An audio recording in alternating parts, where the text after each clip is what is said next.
Merci. Excusez-moi, on dirait que je suis au meeting à Lomé. Donc, en vous voyant comme ça là, on dirait que je suis en face de tout le Togo. Voilà, je vous remercie.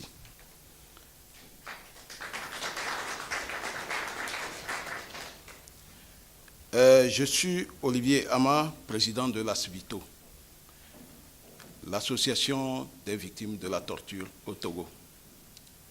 Je pense que ça, c'est une première et que tout le monde sait que dans notre pays, les violations des droits de l'homme, c'est le quotidien que nous vivons. Voilà. Un militaire ou un gendarme comme moi, créer une association de telle envergure, vous-même vous savez ce que j'ai traversé. Ça veut dire que pour que cette association voie le jour, ça a été très difficile. Mais comme nous croyons en Dieu, il nous a permis de la sortir. D'abord, avant toute chose, je voudrais présenter mes condoléances à toutes les forces du progrès au Togo, suite à l'assassinat par balle de Anselme, âgé de 12 ans, et de Douti, âgé de 16 ans. Voilà 2 élèves victimes de la cruauté du régime de Faure Gnassingbé. C'est choquant. Voir des enfants mourir, c'est choquant. Mesdames et messieurs de la diaspora togolaise en France, je voudrais vous remercier pour votre accueil. Synergie Togo, merci. Parce que c'est grâce à vous que je suis ici aujourd'hui. Vous savez, les droits de l'homme au Togo demeurent une catastrophe.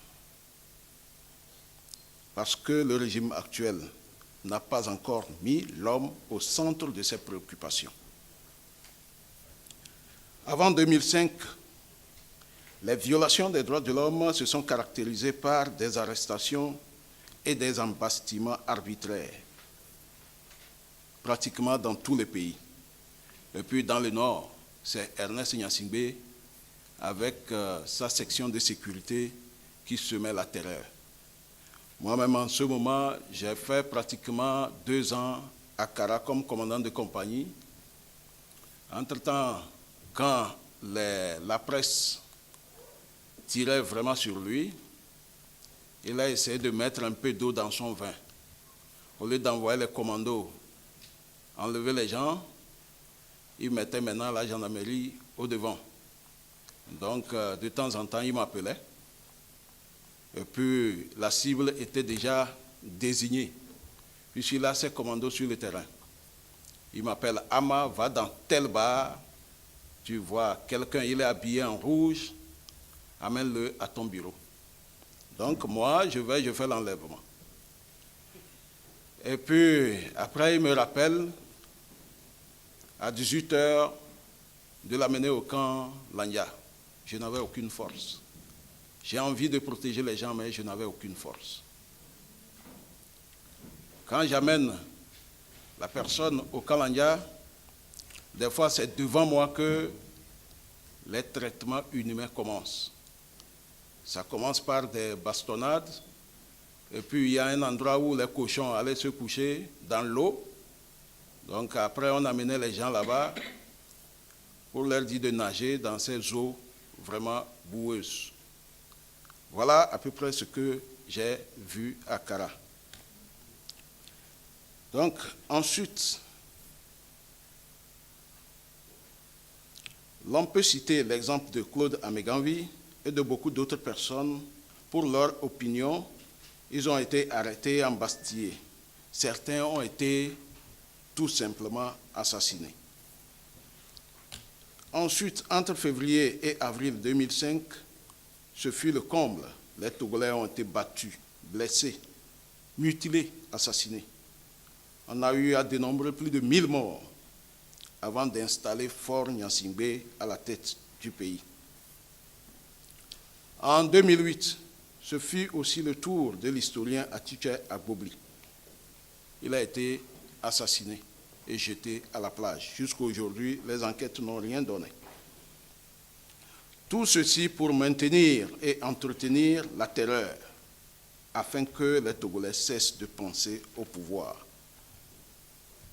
Le 12 avril 2009, ce fut mon tour. J'ai été arrêté pour tentative de coup d'État avec d'autres personnes civiles et militaires. Tentative de coup d'État.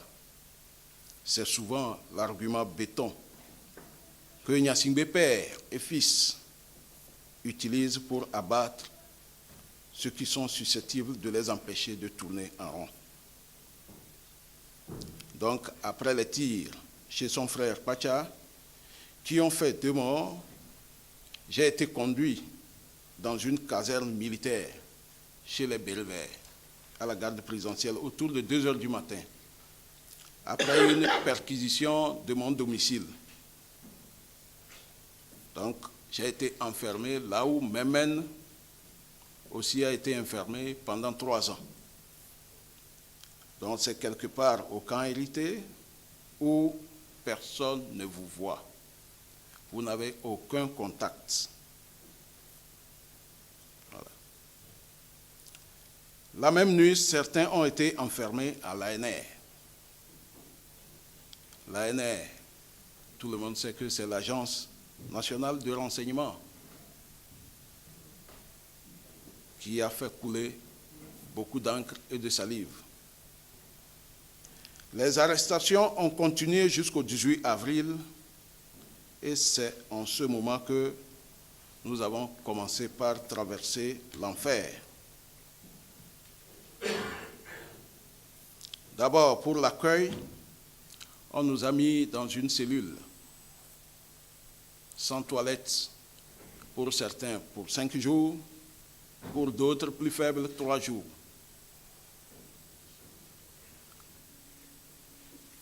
Donc, pendant ces 5 jours, on n'ouvre pas la cellule. Elle est toujours fermée. Quand vous avez envie de faire les selles, c'est devant vos camarades. Et vous le faites à même le sol. Pour pisser, chacun avait sa petite bouteille d'eau vitale, vide. Certains même ont eu à déchirer cette bouteille avec les dents pour pouvoir faire les selles là-dedans. Donc l'aération était pratiquement nulle. Donc imaginez les odeurs.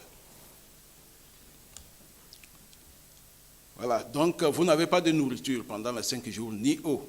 C'est ce qu'on appelle la diète noire. Pour vous amener à faire des aveux.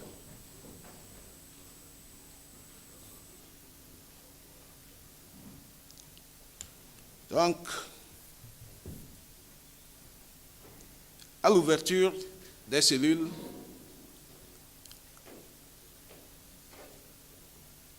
on nous a obligés à enlever nos caleçons et c'est avec les caleçons et de l'eau que nous avons lavé ces cellules. Et puis après, on a rincé ces caleçons et on les a reportés. Vous-même imaginez vraiment ce qui peut se passer dans nos têtes. Nous avons aussi interrogé parfois nus, comme un ver de terre. Le passage à tabac pour certains qui sont les plus durs, comme le capitaine Adjino, qui a eu la main droite liée avec les menottes au pied gauche et la main gauche liée au pied droit. Dans cette position, il a été sérieusement bastonné jusqu'à écoulement de sang de ses 2 oreilles. Donc, actuellement, il développe une tumeur dans l'oreille gauche. Il a pratiquement perdu. Avec nos réclamations, l'État tarde toujours à le faire soigner. Donc, il a subi des bastonnades jusqu'à écoulement de sang de ses oreilles. Aujourd'hui, il a perdu l'oreille gauche dans laquelle se développe une tumeur. Jusqu'à présent, l'État togolais refuse de l'évacuer pour se faire opérer. Avec les pressions du comité contre la torture, il a été libéré en février 2012. Voilà, il n'était pas seul. Avec les pressions de la SVITO, du CST, du Comité contre la torture, de l'Organisation mondiale contre la torture, on a libéré 3 personnes en février dernier. Il s'agit de Kouma Taweli, Adjino Lambert et puis un certain Pali.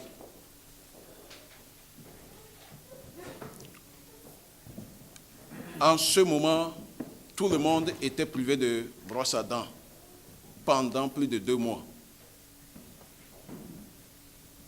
Certains parmi nous, les durs, ont été accrochés, suspendus comme des gigots de moutons dans certaines salles. Voilà, vous êtes accrochés avec les menottes et vous avez la pointe des pieds seulement qui touche le sol. Quand vous voulez que la plante des pieds touche le sol dans les menottes, vous serrez. Dont Théma même est tombé évanoui. Nyasingbe Bagou a pleuré comme un enfant. Durant ces 3 jours, il demandait avec lamentation un poignet de riz pour manger.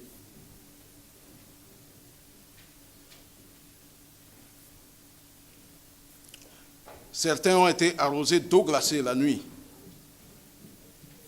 Puis, il y a eu des simulations de pelotons d'exécution. On vous met les cagoules, la nuit à 2 heures du matin, on vous sort, on arme sur vous comme on veut vous tuer, juste parce que tout ce que vous êtes en train de dire, on pense que c'est faux. Voilà. Certains ont passé 11 mois dans l'obscurité totale, nuit et jour. Moi, j'ai fait seulement 3 semaines. Et à 18h, 19h, quand on m'amène le repas des militaires, je vous dis, quand on referme la cellule, pour toucher la nourriture, il faut que je tâte. Des fois, je vais à côté, je touche le sol. Il me faut chercher de l'eau et revenir et chercher la nourriture. Quand je touche le plat, ce que je mange, même, je ne sais même pas vraiment comment la nourriture est.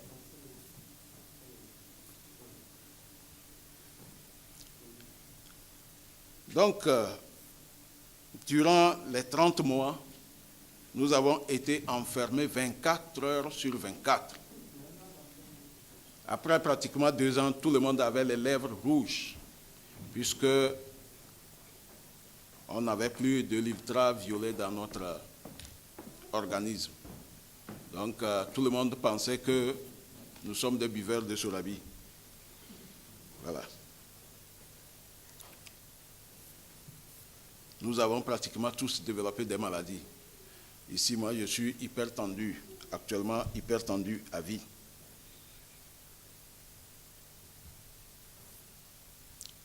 Malgré le rapport de la CNDH, personne n'a été pris en charge jusqu'à présent par l'État togolais.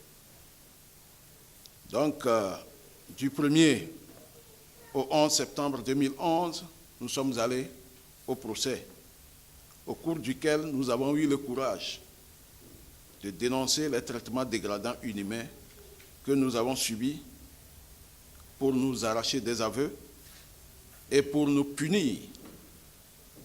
Face à cette situation, la CNDH a été sollicitée pour diligenter une enquête sur la torture que nous avons subie, avec pour intention, bien sûr, de nier ce que nous avons déclaré devant les tribunaux.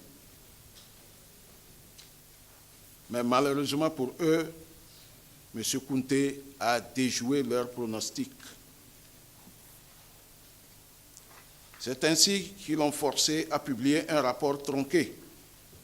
Mais finalement, il a rendu public le vrai et il a pris la clé des champs. C'est ce qui nous a amené à créer l'ASVITO le 7 juin 2012. Et étant donné que nos avocats se sont lancés dans un mouvement citoyen pour changer le Togo, nous les avons rejoints pour mener la lutte ensemble. Aujourd'hui, les droits de l'homme se portent encore très mal dans notre pays. En dépit de la Convention contre la torture et les autres formes de traitement inhumain et dégradant que le Togo a ratifié en 1987, et aussi en dépit des recommandations formulées à l'endroit de l'État togolais en novembre 2012 par le Comité contre la torture. Cependant, il faut noter que le Togo se comporte comme un État voyou qui ne respecte pas les accords et les conventions qu'il a lui-même ratifiés. Et ses dirigeants actuels continuent de maintenir ceux qui ont en charge la sécurité du pays dans l'ignorance par rapport aux différentes conventions en matière de droits de l'homme que le Togo a ratifiées, parce qu'ils tirent profit dans la pratique de la terreur par des forces de sécurité pour se maintenir indéfiniment au pouvoir. Les cas les plus récents sont la vague d'arrestations et de traitements dégradants qu'ont subi les militants du CST au cours de certaines manifestations et surtout après les incendies des marchés de Kara et de Lomé. Et dans cette semaine, la mort de 2 enfants. Il faut aussi noter que les prisons du Togo sont des endroits de déshumanisation des Togolais. C'est ainsi que le Comité contre la torture et le projet Atlas Torture ont qualifié les conditions de vie dans nos prisons de tragédie. Les prisonniers meurent faute de soins. Et tenez-vous bien, ils n'ont qu'un seul repas par jour et ce repas est de mauvaise qualité. Malgré le rappel à l'ordre des institutions internationales, les droits de l'homme, malgré le rappel à l'ordre des institutions internationales des droits de l'homme, la situation reste inchangée. Voilà, en bref, le point sur la situation des droits de l'homme au Togo. Merci de votre aimable attention.